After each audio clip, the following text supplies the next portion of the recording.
আজকে আমি অতি সামান্য পরিমাণে বানাবো আজকে আমের টক। সেটা দেখে আমি একদম ঘরোয়া পদ্ধতিতে বানাবো, বেশি কোনো কিছু উপকরণ আমি দেব না। আর এবছর আমি আমের টকটা প্রথমেই করছি। আমটাও বেশ বড় হয়েছে আর আটিও হয়ে গেছে, তা আমি আজকে এই জন্য টকটা করছি। আর এমনিও গরমের মধ্যে তো আমের টক খাওয়া খুবই ভালো।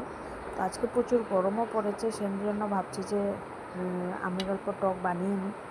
তাই আমি বানিয়েছি, দেখো। আর এমনি তো সবাই বলে যে টকে লঙ্কা দেয় না, কিন্তু আমি দিই, আমার ভালো লাগে খেতে। সেই জন্য আমি 2-3টে লঙ্কা দিয়েছি। আর বেশি এমনি তো কোনো কিছুই মশলা দেব না, অল্প লবণ দেব আর সামান্য পরিমাণে হলুদ গুঁড়ো দেব, দিয়ে নাড়াচাড়া করে আজকে টকটা বানাবো আমি গুড় দিয়ে। আর সামান্য পরিমাণে দেব অল্প চিনি, বেশি চিনি দেব না, অল্পই দিব। আর কিছুই দেব না এর মধ্যে।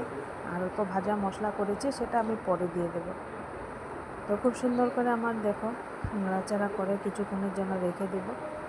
রাখার পরে গুড়টা যখন গলে যাবে সেটা ভালো লাগে খেতে।